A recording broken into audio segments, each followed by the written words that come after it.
The Kyiv Metro will celebrate its 60th anniversary very soon.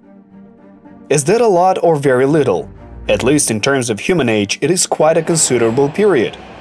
Not all the builders who constructed these underground palaces and tunnels who proudly reported on the completion of the latest object of state importance to mark the anniversary of the October Revolution are still alive. The lives of humans are relatively short, but the metro will, as a mode of transport, serve many generations of citizens for many years.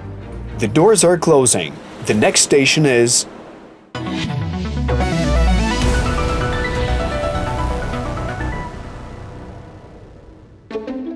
The city grew quickly, as did its population. At the end of the 50s of the 20th century, the length of Kyiv from the outskirts to the outskirts was already about 30 kilometers. And in order to get from one corner of the city to another, it would take at least 2 hours, if not more. The general plan of the capital's development provided for enlargement of living space from 6 to 12 square meters for each citizen. It also meant the resettlement of a large number of people in new buildings on the city's outskirts. Therefore, each newly opened metro station became a godsend for the city, and of course, for the residents of a particular Kyiv district. First, Secretary of the Central Committee of the Communist Party of Ukraine, Comrade Shuliavska, cuts the red ribbon. The metro's constructors built the second section of the metro, which connected the industrial Zhavnevi district of Kyiv with the Dnipro embankment. The way is open. Polytechnic Institute is a station with deep embedding. It was unveiled on November 5, 1963. And for the first time in the history of the metro, it was constructed out of reinforced concrete instead of cast iron. The station's interior is rather Spartan, and it has no architectural extravagances. In comparison with the stations built in the first stage of construction, there is a lot less marble and the pylons are of a different form, not rectangular but tapering to the bottom. They have built-in ventilation grills, divergent in the form of rays. This bas-relief on the front wall of the central hall symbolizes the development of domestic science. Actually, the composition is dedicated to space exploration, and it is quite concise. The ground-level lobby is located in the building of the Directorate of the Kyiv Metro and has one exit, to Prospect Peremohi. Nearby, there's the Ihor Sikorsky Kyiv Polytechnic Institute and Kyiv Zoo.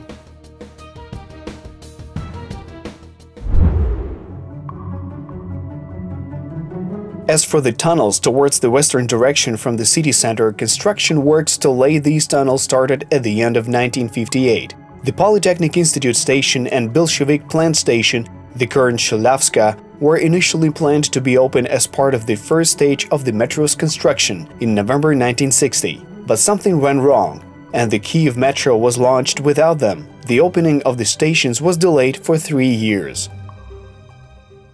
Under the original design project, which was approved in 1949 to 1951, these stations were to be shallow. After Vokzalna station, the tunnel was supposed to rise rapidly. The Polytechnic Institute station was supposed to be located approximately somewhere here. The exit was to be located in Polytechnic Park. But it was planned to locate Bolshevik on the territory of the film studio. By the way, so-called proletarian Hollywood, the film studios of the all-Ukrainian photo film department, had already been opened in 1927. Filming of the first movie was done at night, as during the day construction works were done there. And although the official opening of the studio took place a year later, even at that time scriptwriters Mykola Bajan and Yuri Olesha and beginner film directors Abram Rum, Mark Donskoy, Zihar Vertov and Alexander Dovzhenko all worked there.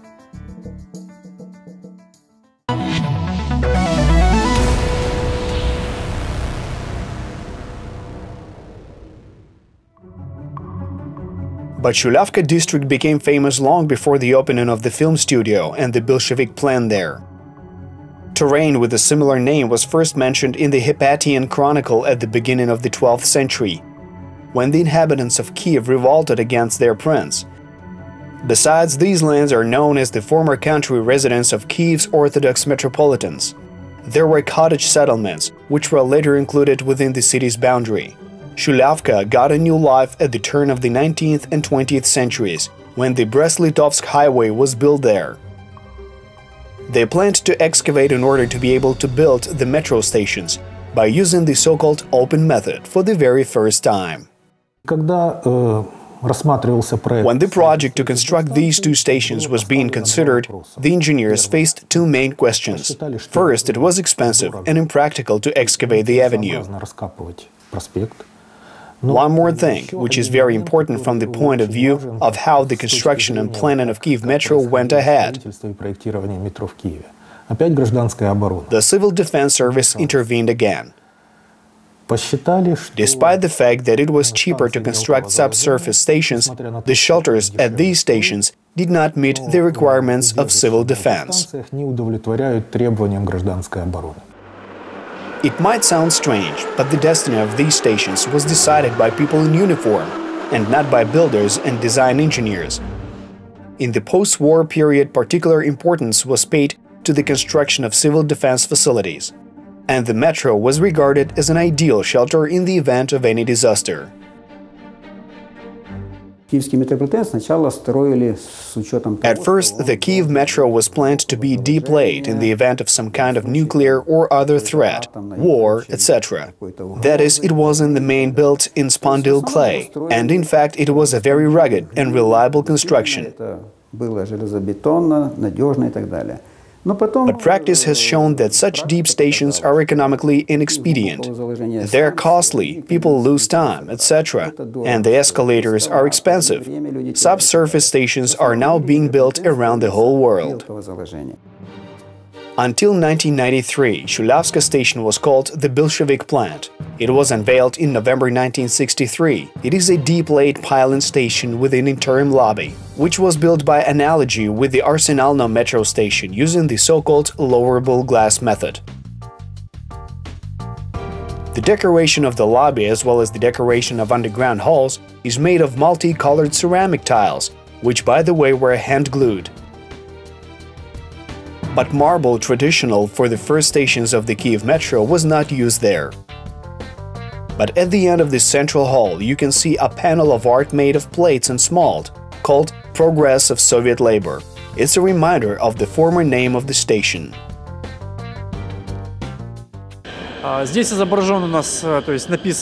There are a series of typical Soviet slogans of that time: peace, labor, freedom, equality, fraternity. The word communism was also there, but the word communism disappeared in the early 90s. But over the years of the station's existence, these letters were so well imprinted on this cornice that even after the letters were removed from there, the imprints of these letters were clearly visible to see. People called this phenomenon the Ghost of Communism. A few years ago, attempts were made to get rid of the Ghost of Communism completely. The cornice was polished. But the fact that it is covered with a layer of bronze was not taken into account. As is known, this material is very resistant to mechanical damage, not to mention atmospheric and similar effects. So these spots are here as a reminder of communism, like memories of the bygone Soviet era. The ground-level lobby at Shuliavska station is semicircular and is built on two levels. Granite stairs lead to the entrance to the ticket hall, and cafes are located on the second floor, just as they have been since the station was opened. Earlier, a tram line passed along the avenue. And in addition to trams, there were also trolleybuses, buses, and even a taxi next to the station. But the wind of change blew away not only excesses in architecture. The changes also affected almost all aspects of city life. According to the design project, Bolshevik station had to be laid at a depth of 80 meters. There were several variants how to do this and to get passengers there.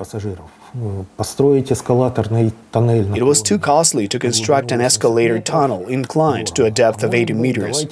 There was even an idea to carry passengers by lifts. They calculated it would take 4 minutes to lift passengers by escalator, 2 minutes to lift passengers by elevator. The idea with the elevator was better and more interesting, but according to the regulations, it was not possible to carry the same number of people by elevator. Лифтом не удавалось завести, опустить на станцию такое же количество населения как эскалатором. Actually, the escalator was invented in the late 19th century in America just for the fun of tourists. Initially, the mechanism looked like a moving rubber belt with wooden plates instead of stairs. Later on, it was an inclined elevator with handrails. And it appeared in 1911, for the first time in history, in the London tube system. Ever since then, an unwritten underground etiquette has been observed in the majority of countries. Passengers stand on the right side of the escalator so that passengers who want to walk down the escalator can go on the left side. The Kyiv Metro has 112 escalators of 5 different types in service. These types include different model series and modifications, as well as lifts and elevators that were put into operation recently. Unfortunately, there are no higher education institutions in the post-Soviet space that trains specialists in the repair and maintenance of escalators, particularly engineering and technical workers. I learned to do everything thanks to other people. I was told, look at other people and do like they do, and you learn everything. So I acquired my experience while on the job. By the way, the shortest escalator in the world is located in Kawasaki, Japan. It is just 83 centimeters high. The longest escalator is in St. Petersburg at the Admiralteyska Metro station. There, the height of the climb is almost 69 meters. That is as high as a 20-story house. The moving stairs have for a whole century now lifted and lowered passengers to different depths. And so it seemed that design engineers had envisaged everything. They had calculated the speed, angles, how to fix possible breakdowns. They took into account the features of all categories of people who would use the escalators: children and old people, tall and short, and thick people, and those passengers with suitcases. But cherchez la femme, Her Majesty Fashion set engineers a new puzzle. The whole problem was that of ladies' shoes with stiletto heels. They became especially popular in the 60s.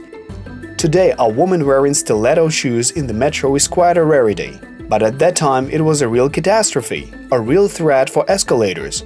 Heels were constantly getting stuck in the escalator conveyor and breaking it.